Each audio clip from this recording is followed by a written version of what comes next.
جب کبھی تم کسی مشکل میں گھرو،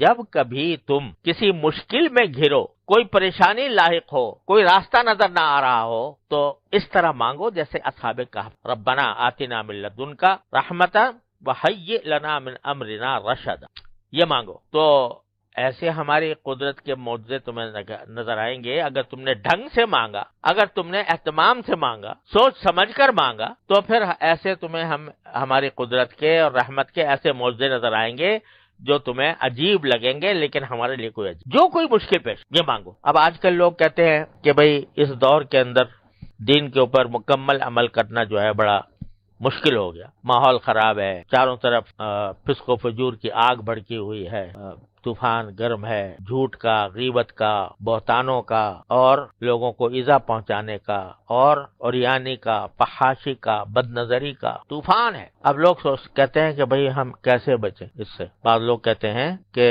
اگر ہمیں صحابہ کرام کے زمانے میں پیدا کیا ہوتا تو ہم بھی اسی جیسے ہو جاتے، لیکن ہم تو اس 14ویں 15ویں صدی میں پیدا ہوئے ہیں، اور ایسے ماحول میں پیدا ہوئے ہیں کہ جو ڈوبا ہوا ہے معصیتوں میں، گناہوں میں۔ آدمی باہر نکلے تو نگاہ کو پناہ نہیں ملتی، مجلس میں بیٹھے تو زبان کو پناہ نہیں ملتی، کان کو پناہ نہیں ملتی، کوئی نہ کوئی مسئلہ انسان کے ساتھ رہتا ہے۔ تو کہاں جائیں، کس طرح ہم اپنے آپ کو بچائیں؟ تو اللہ تعالی نے بتا دیا کہ اس طرح بچاؤ کہ ہم سے مانگو۔ کیا مانگو؟ ربنا آتنا من لدنک رحمتا وہیئ لنا من امرنا رشدا، یہ مانگو۔ یا اللہ، چاروں طرف آگ بھڑکی ہوئی ہے معصیتوں کی، گناہوں کی، ہم شیطان اور نفس کے ہم غلام بنے ہوئے ہیں، اس سے ہم پر چھا گیا ہے، ہم پر مسلط ہو گیا ہے۔ اے اللہ، آپ ہمیں اس مصیبت سے نکال دیجئے، اور آتنا من لدنک رحمتا وہیئ لنا من امرنا رشدا۔ پھر دیکھو کیا ہوتا۔ ہمارے حضرت پالا فرمایا کرتے تھے کہ یوں سمجھو کہ حشر کا میدان ہے، اور اللہ تبارک و تعالیٰ کی بارگاہ میں کھڑے ہیں، اور وہاں اعمال بد کا پلندہ ہمارے سامنے ہے، کیا کچھ کیا۔ تو جب باز پرس ہوئی تو آپ نے یہ کہہ دیا جواب میں کہ اللہ میاں، آپ نے تو ہمیں اگر صحابہ کے زمانے میں پیدا کیا ہوتا تو ہم بھی ویسے ہی بن جاتے، لیکن ہمیں تو آپ نے ایسے زمانے میں پیدا کیا کہ چاروں طرف آگ بھڑکی ہوئی تھی، اور چاروں طرف معصیتوں کا سیلاب تھا، گناہوں کا سیلاب تھا، حرام کا سیلاب، جہاں جاؤ رشوت کا بازار گرم تھا، کاروبار کرو قدم قدم پر رشوتوں کے مطالبے تھے، اور باہر نکلیں تو ہمارے آنکھوں کو پناہ نہیں ملتی تھی، اور خود ہمارے گھروں کے اندر جو ہے وہ عریانی اور فحاشی کا ایک بڑا سیلاب خود ہمارے ہاتھوں میں موجود تھا۔ تو ایسے میں ہم کیا کرتے؟ آپ نے پیدا ہی ایسے وقت میں کیا تھا۔ بظاہر تو تم نے جواب ایسا دے دیا کہ جو ہے اس کو سمجھنا چاہیے، لیکن اگر باری تعالیٰ اس کے جواب میں یہ پوچھ لے کہ ٹھیک ہے، ہم نے پیدا کیا تھا تمہیں ایسے ماحول کے اندر، ظلمتوں کا ماحول تھا، معصیتوں کا ماحول تھا،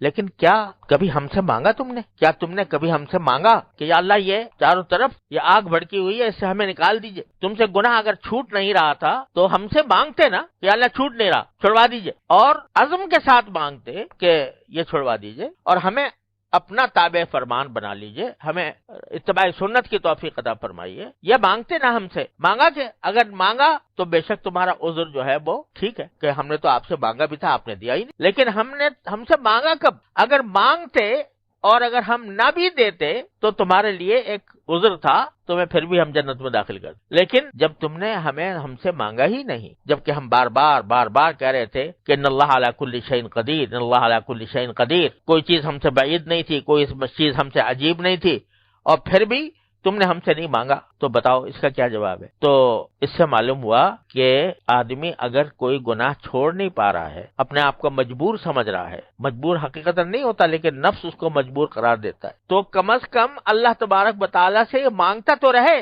کہ ربنا آتنا من لدنک رحمتا وہیئ لنا من امرنا رشدا۔ یہ تو ورد زبان ہونا چاہیے، یہ تو قدم قدم پر آدمی کو مانگنا چاہیے کہ مجھے راستہ دے دیجئے، خود نکال دیجئے، آپ کوئی راستہ اپنے پاس سے نکال۔ تو اگر کوئی بندہ یہ کرے تو کم از کم وہ ایسا ہوگا کہ اس کو اپنے کیے پر ندامت بھی ہو رہی ہے، شرمندگی بھی ہو رہی ہے، چھوڑنا بھی چاہ رہا ہے، لیکن وہ مبتلا ہے، تو اللہ تبارک و تعالیٰ کی بارگاہ میں حاضر ہو کر کم از کم اپنا عذر تو پیش کر رہا ہے، اور اس کی برکت سے یقیناً، اس میں کوئی شبے کی بات نہیں ہے کہ یقیناً اس کو راستہ ملے گا. بعض اوقات کچھ دیر لگ جاتی ہے، 350 سال لگ گئے، 309 سال، لیکن بعض اوقات کچھ دیر لگ جاتی ہے، لیکن ملتا ضرور ہے اگر کوئی مانگنے والا ہو. تو یہ ایک عجیب درس ہے جو قرآن کریم اس میں دے رہا ہے کہ خدا کے بندو مجھ سے مانگا کرو.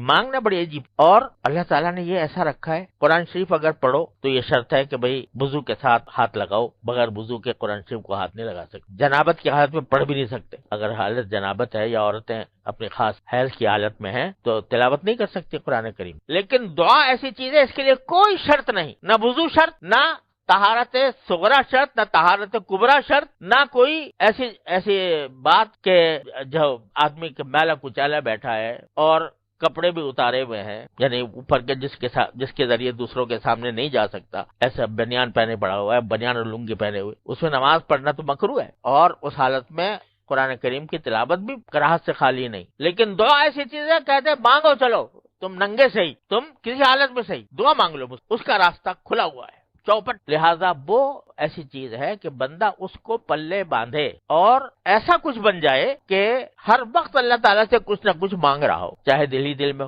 جو مسئلہ پیدا ہو گیا اس کو مانگ لے اللہ میں سے، چھوٹا ہو گیا بڑا ہو. حدیث میں رسول کریم صلی اللہ علیہ وسلم نے ارشاد فرمایا کہ اگر تمہارے جوتے کا تسمہ بھی ٹوٹ جائے تو اللہ سے مانگو. یہ کیا بات ہوئی؟ تسمہ ٹوٹ گیا تو موچی کے پاس جائیں، اسے ٹھیک کرائیں.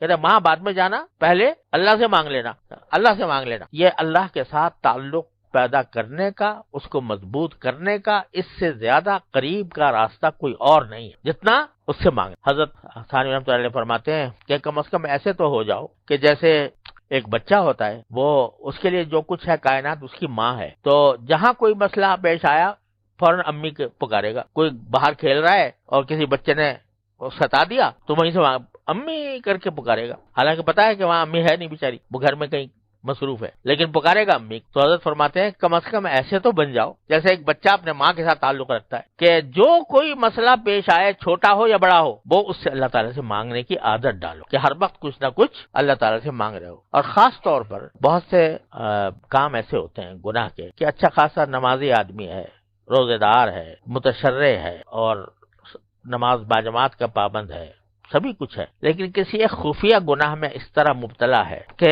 اس سے راہی نہیں ہو رہی. جانتا ہے کہ گناہ کر رہا ہوں اور پھر بھی وہ گناہ میں مبتلا ہے، چھوٹتا نہیں. کیا کرے؟ کم سے کم اتنا تو کرے کہ یہ مانگے ربنا آتنا من لدنک رحمتا وہیئ لنا من امرنا رشدا. یا اللہ مجھ سے چھڑوا دی. اللہ میں ہمارے حضرت فرمایا کرتے ہیں اللہ میں سے اس طرح باتیں کیا کرو کہ اللہ یا تو چھڑوا دیجئے ورنہ میری پکڑ نہ کیجیے. میں نے آپ کے حوالے کر دیا اپنے آپ، یا چھڑوا دیجئے یا میری پکڑ نہ کی. تو یہ جب بندہ اتنا ربط پیدا کر لیتا ہے، تو جب باری تعالیٰ یہ دیکھتے ہیں کہ یہ بندہ بیچارہ تھا تو یعنی اپنی حد تک کوشش کر رہا تھا، لیکن نفس اس کے اوپر غالب آ گیا تھا، شیطان اس پر غالب آ گیا تھا، اس نے جو ہے اس کو مجبور کر رکھا تھا. لیکن ساتھ ہی ہمارے سے لگاؤ ضرور تھا، ہم سے تعلق تھا، ہم سے مانگتا تھا، تو اس کو محروم نہیں فرمائیں.